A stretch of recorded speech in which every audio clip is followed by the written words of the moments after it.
নিয়ত করবো না, সুন্নাত পড়ার সময় দেওয়া হবে ইনশাআল্লাহ। খালি জায়গা পূরণ করে বসি, জুমার আদব রক্ষা করে বসি ইনশাআল্লাহ।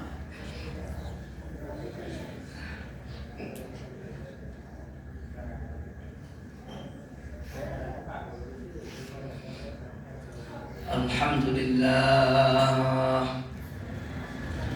আলহামদুলিল্লাহ নাহমাদুহু ওয়া নাস্তাঈনুহু ওয়া নাস্তাগফিরুহু ওয়া নু'মিনু বিহি ওয়া নাতাওয়াক্কালু আলাইহি ওয়া না'উযু বিল্লাহি মিন শুরুরি আনফুসিনা ওয়া মিন সাইয়্যাতি আ'মালিনা। من يهده الله فلا مضل له ومن يضلله فلا هادي له، ونشهد أن لا إله إلا الله وحده لا شريك له، ونشهد أن سيدنا ومولانا محمدا عبده ورسوله صلى الله عليه وسلم وعلى آله وأهل بيته وبارك وسلم تسليما كثيرا كثيرا. أما بعد فأعوذ بالله من الشيطان الرجيم. بسم الله الرحمن الرحيم. والمرسلات عرفا فالعاصفات عصفا والناشرات نشرا فالفارقات فرقا فالملقيات ذكرا عذرا أو نذرا إنما توعدون لواقع صدق الله العظيم. وقال النبي صلى الله عليه وسلم هو دابة أبيض طويل ما فوق الحمار ودون البغل، أو كما قال النبي صلى الله عليه وسلم. وقال تعالى في شان حبيبي إن الله وملائكته يصلون على النبي يا أيها الذين آمنوا صلوا عليه وسلموا تسليما. اللهم صل على محمد وعلى آل محمد كما صليت على إبراهيم وعلى آل إبراهيم إنك حميد مجيد. اللهم بارك على محمد وعلى آل محمد كما باركت على إبراهيم وعلى آل إبراهيم إنك حميد مجيد.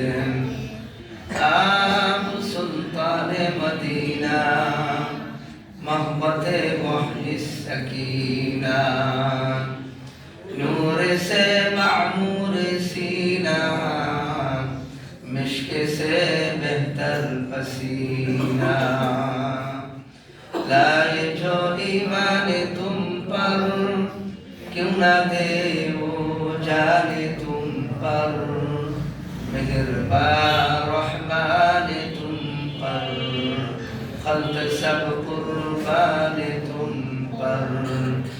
اللهم صل على محمد وعلى آل محمد كما صليت على إبراهيم وعلى آل إبراهيم إنك حميد مجيد اللهم بارك على محمد وعلى آل محمد كما باركت على إبراهيم وعلى آل إبراهيم إنك حميد مجيد بلغ العلا بكماله كشف الدجى بجماله حسنت جميع خصاله صلوا عليه وآله حق الذي معراج तुमको और बख्शा ताज तुमको तू जहाँ का राज तुमको सलातीन बाज तुमको बलागल उला बिकमालिही कशफत तुजा बिजमालिही हसनत जमीउ खिसालिही सल्लू अलैहि व आलिहि। আলহামদুলিল্লাহ, মহান রব্বুল আলামিনের দরবারে শুকরিয়া। রব্বুল আলামিন আমাদেরকে জুমার দিন তার হুকুম আদায়ের জন্য তার ঘরে আসার বসার তৌফিক দান করেছেন। সকলেই শুকরিয়া আদায় করি আলহামদুলিল্লাহ। এর সাথে সাথে তার হাবিবের উপর দরুদ প্রেরণ করার তৌফিক দান করেছেন যে রব। আবারও সেই রবের দরবারে শুকরিয়া আদায় করি আলহামদুলিল্লাহ। পবিত্র শাবান মাস চলতেছে। শাবান মাসের মধ্যে একটা বিশেষ সুযোগ আমাদের রয়েছে।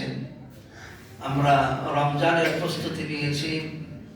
রজব মাস থেকে রমজানের প্রস্তুতি চলতেছে, আর শাবানের মধ্যেও রমজানের প্রস্তুতি। মাঝখানে আল্লাহ আমাদের জন্য একটা সহজ এবং সারা বৎসরের একটি সুযোগ আমাদেরকে দান করতেছেন যে যখন শাবান মাসের অর্ধ মাস পার হয়, মাসের অর্ধেক চলে যায়, তারপর যে রাতটা আসে, সেই রাতটার মধ্যে আল্লাহ তাআলা তার বান্দাদের জন্য গুরুত্বপূর্ণ ফয়সালা দান করে। সুবহানাল্লাহ। সূরা দুখনের মধ্যে আল্লাহ বলেছেন হামিম তানজিলুল কিতাবি মিনাল্লাহিল আজিজিল হাকীম। আবার বলেছেন ইন্না আনজালনাহু ফি লাইলাতিন মুবারাকাতিন ইন্না কুন্না মুনজিরিন ফিহা ইউফরাকু কুল্লু আমরিন হাকীম। প্রজ্ঞাপূর্ণ, জ্ঞানবান, গুরুত্বপূর্ণ বিষয় একটি রাত্রে আল্লাহ সিদ্ধান্ত দান করে। সুবহানাল্লাহ। এবং ইন্না আনজালনাহু, ওই কিতাবটা আমি নাযিল করেছি, ফি লাইলাতিন মুবারাকাতিন, বরকতপূর্ণ রাত্রিতে আমি সেই কিতাব নাযিল করেছি। সুবহানাল্লাহ। সেই কিতাব বললে কোন কিতাব বোঝা যায়? বলেন না, কোন কিতাব? আল কোরআন। তিনি, আমরা বলি যে তিনি সব করেন। তিনি বলতে কাকে বোঝায়? আল্লাহ রব্বুল আলামিনকেই বোঝায়। তাহলে তিনি, হু শব্দের অর্থ হলো তিনি। হু শব্দের অর্থ তিনি। আল্লাহ লাস্টে কি আছে? হু আছে না? হু আল্লাহ আছে না? হু শব্দের অর্থ কি? তিনি। তাহলে হু আল্লাহ তিনি, আল্লাহ শব্দের কিন্তু একটা বিরাট একটা কুদরত রয়েছে, যে আল্লাহ শব্দ শুরুর দিক দিয়ে পড়লেও পরিপূর্ণ বাক্যের অর্থ দেয় এবং শেষ দিক থেকে পড়লেও পরিপূর্ণ অর্থে দেয়। সুবহানাল্লাহ। উল্টা করল। তো এই যে হু শব্দের অর্থ কি? তিনি। আর এইখানে হু শব্দের অর্থ হলো কোরআন। ইন্না আনজালনাহু, এই শব্দের অর্থ কি? কোরআন।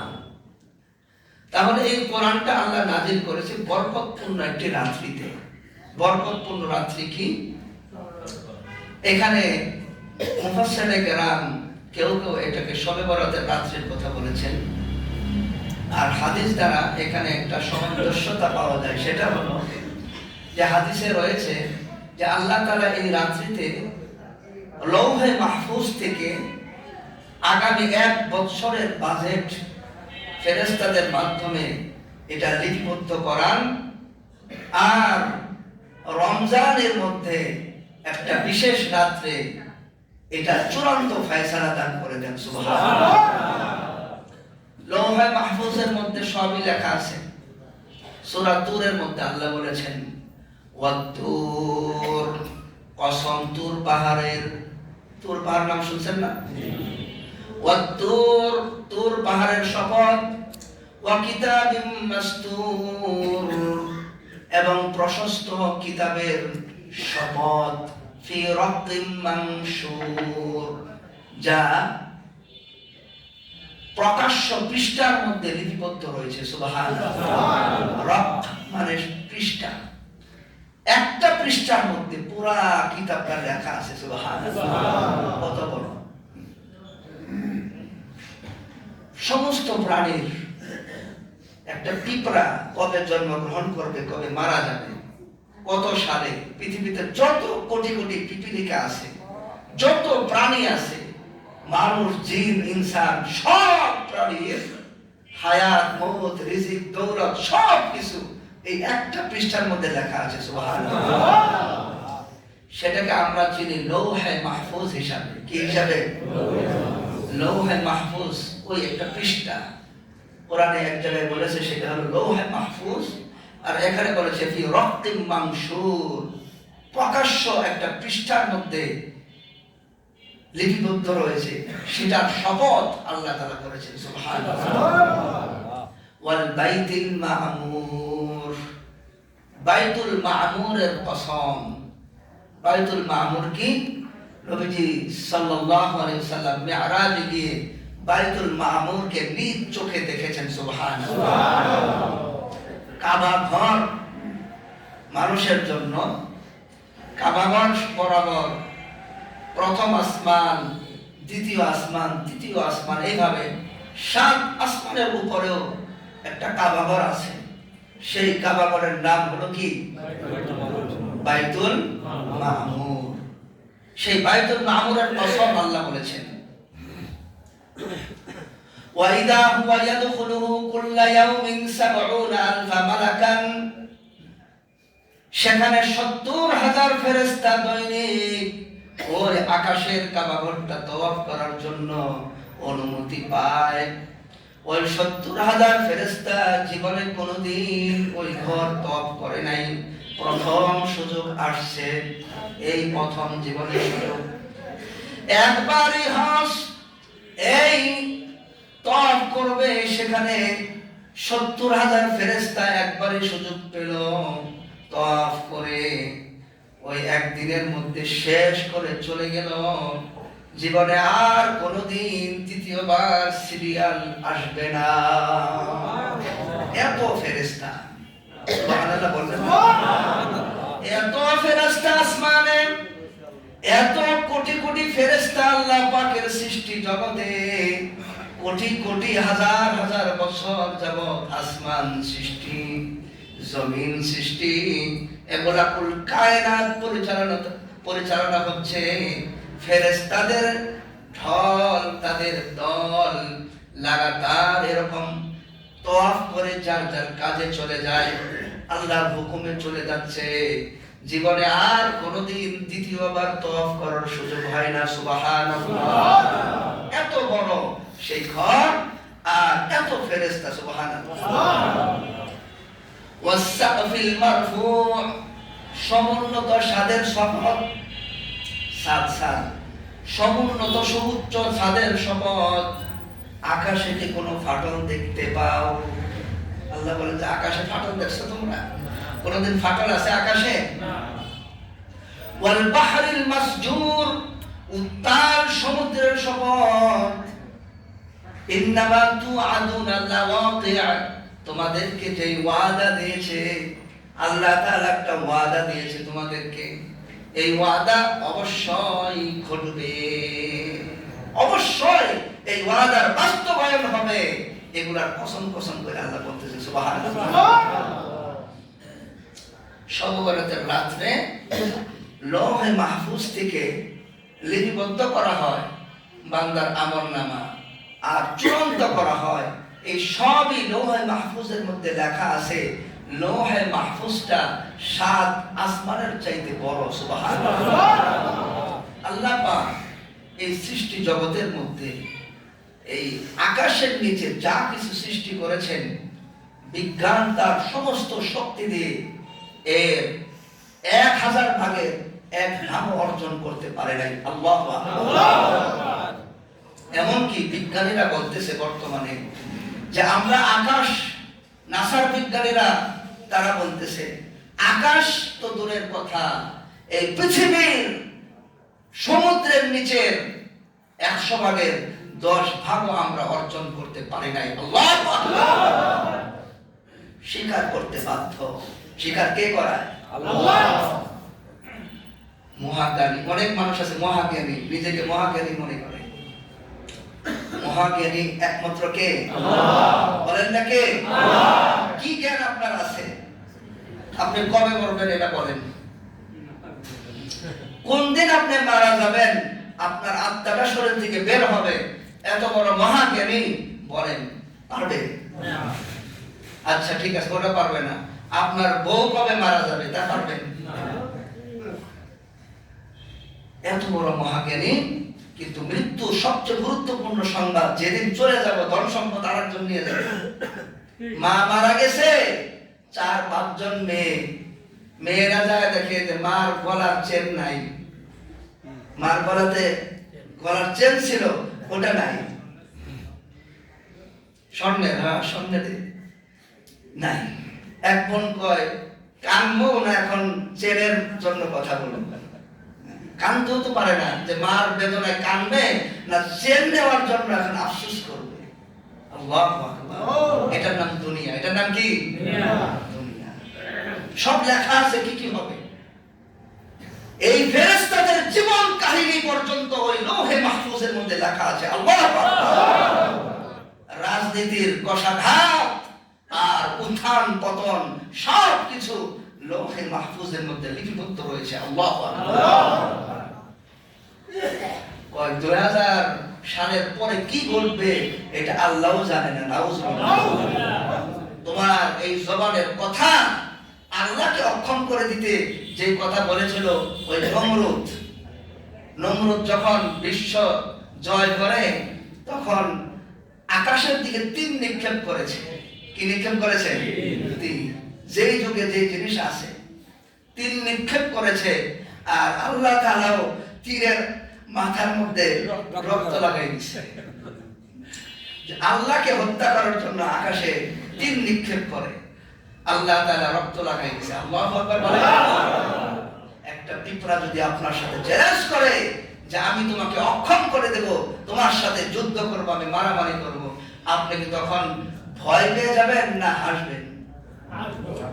হাসবে, কারণ মানুষ শক্তিশালী আর পিঁপড়া দুর্বল। যখন শক্তিশালীর সাথে যখন চ্যালেঞ্জ করে তখন শক্তিশালী তখন এটাকে খুব হাস্যরস হিসাবে নেয়। কথা বলে ঠিক কি? মানুষেরা যখন আল্লাহর সাথে পাল্লা দেওয়ার চেষ্টা করে তখন আল্লাহ রাব্বুল আলামিন এটাকে মজাক হিসাবে নেয় যে তুমি একজন মানুষ, তোমাকে আমি সৃষ্টি করেছি তুচ্ছ পানি থেকে। কথা বলেন ঠিক কি?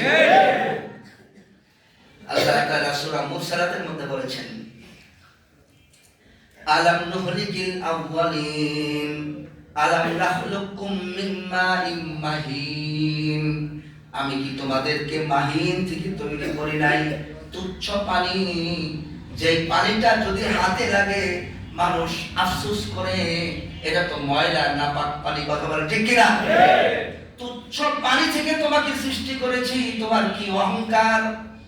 মানুষ অহংকার করে তিনটা কারণে।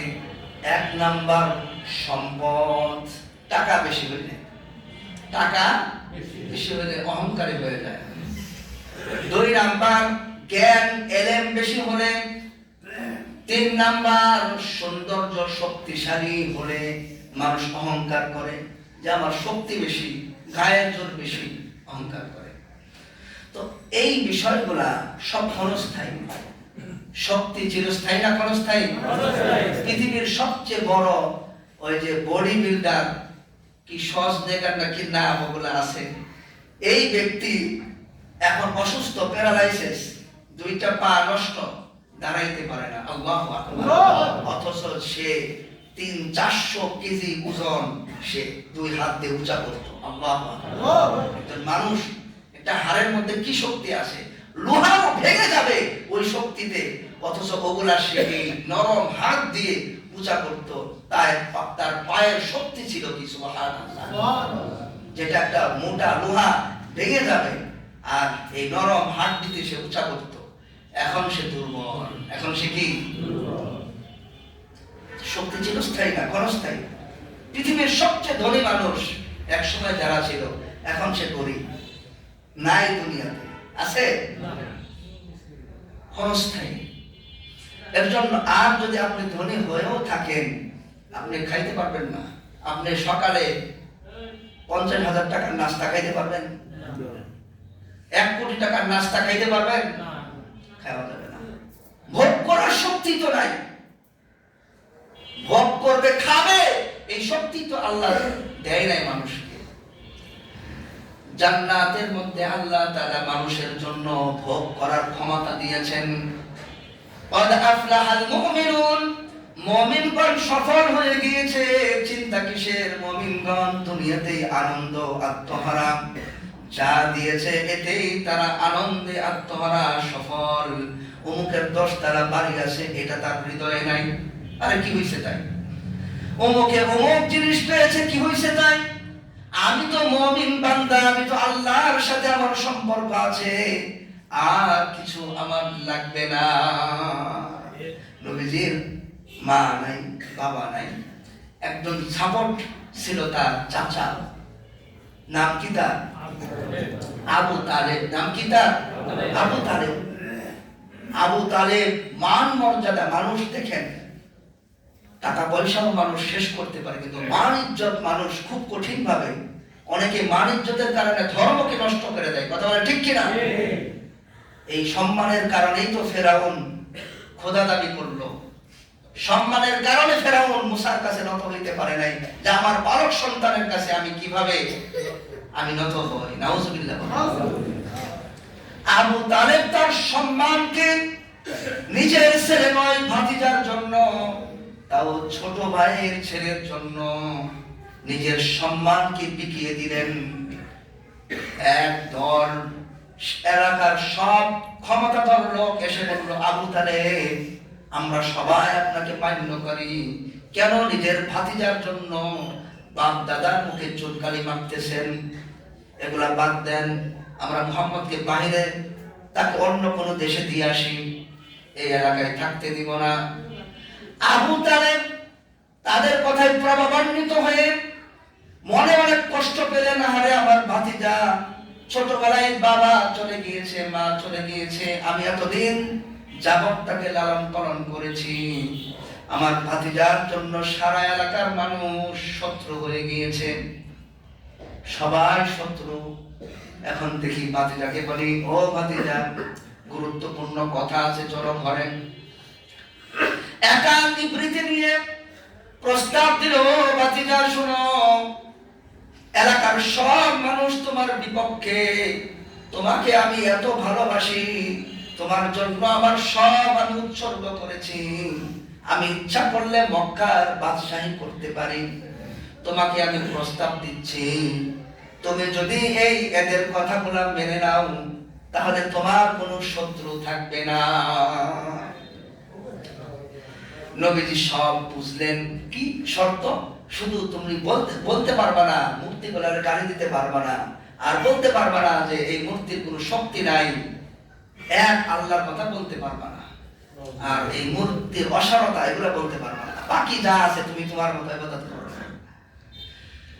নবীজি সাল্লাল্লাহু আলাইহি ওয়াসাল্লাম বললেন, ও চাচা, আপনি তাদেরকে বলে দেন যদি ওই যে আকাশের মধ্যে যে সূর্যটা রয়েছে আর ওই যে চাঁদ রয়েছে, ওই চাঁদ 2,32,000 মাইল দূরে, ওই চাঁদটা যদি আমার এক হাতে এনে দেয়, 9,30,00,000 মাইল দূরের ওই সূর্যটা যদি আমার আরেকটা হাতে এনে দেয়, তারপরেও আমি আমার পথ থেকে চুল পরিমাণও বিচ্যুত হব না। আমি বলেই যাব আল্লাহ এক, আল্লাহ এক, আমি বলেই যাব, আর আমি বলেই যাব ওই মূর্তির কোনো শক্তি নাই, শক্তি নাই, শক্তি নাই। এখন নতুন ভগবান আসছে। নতুন ভগবান কি? রাষ্ট্র। বলেন কি? রাষ্ট্র আমাদের খাইতে দেয়। রাষ্ট্র খাইতে দেয়, রাষ্ট্র আমাদের থাকা খাওয়ার ব্যবস্থা করে। নাউজুবিল্লাহ। মনে হয় আপনারা বিষয়টা বুঝেন নাই। রাষ্ট্র খাইতে দেয়, তাহলে একটু জোরে বলেন না নাউজুবিল্লাহ। রাষ্ট্র খাইতে দিতেছে, নাউজুবিল্লাহ।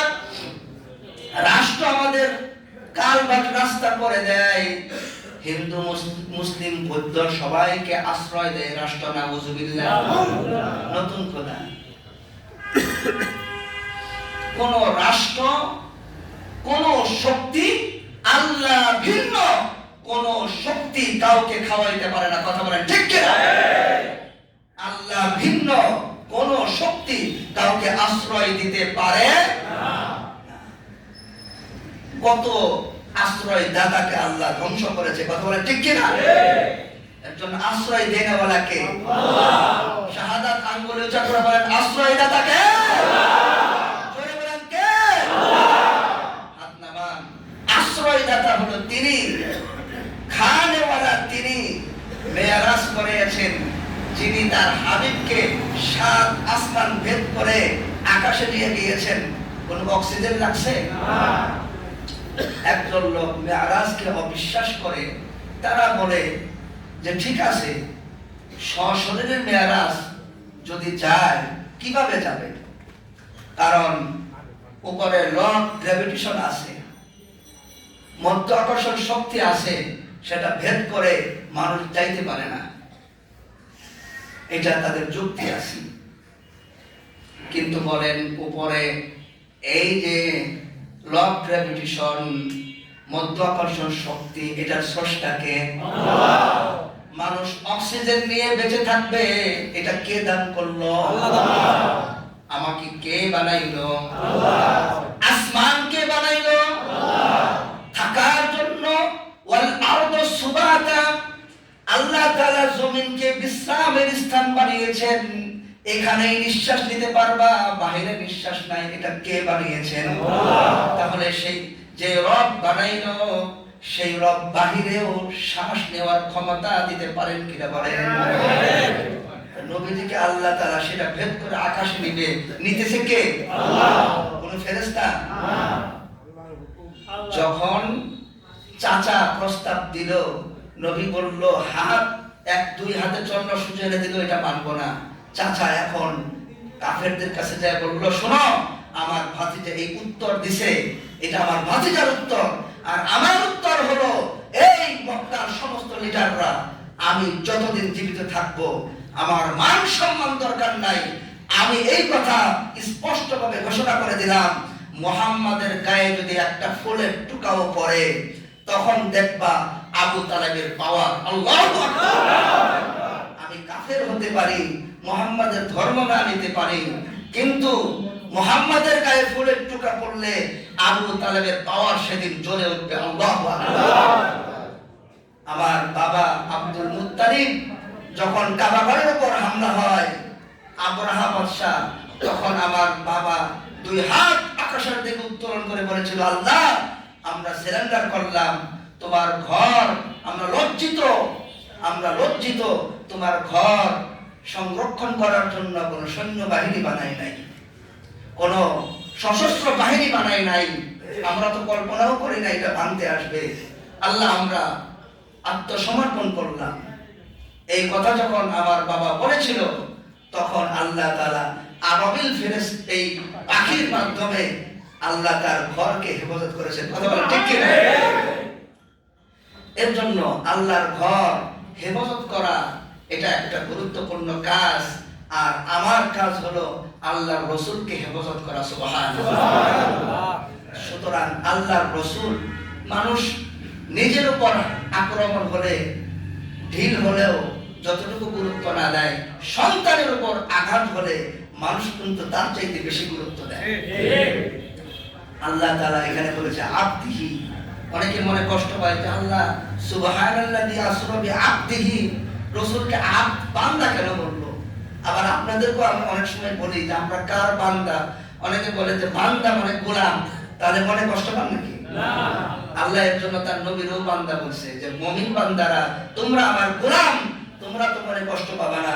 আমার হাবিবকেও আমি গোলাম বলেছি, কারণ গোলাম হলো বান্দা আর মরমের সাথে সবচেয়ে গুরুত্বপূর্ণ সম্পর্ক, যেটা সবচেয়ে মর্যাদাবান সম্পর্ক। বান্দাই যদি না হয়, অন্যান্য যে উপাধি আছে ওগুলো তো লাগবেই না, ঠিক না? আগে তো বান্দা হইতে হবে, তারপরে না আমার ইবাদত বন্দেগী আস্তে আস্তে স্টেজ উপরে উঠবে। এর জন্য বান্দা হলো গুরুত্বপূর্ণ একটা সার্টিফিকেট। তো এর জন্য বান্দার উপরে আল্লাহ মেরাজ নাজিল করেছেন।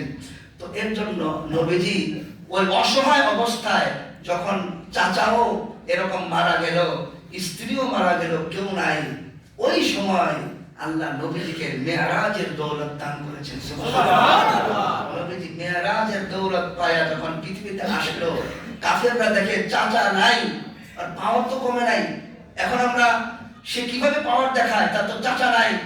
তার স্ত্রী খাদিজা রাদিয়াল্লাহু আনহা কোটি কোটি টাকার সম্পদ সব ইসলামের জন্য দিয়েছে, সেও নাই। ও একা।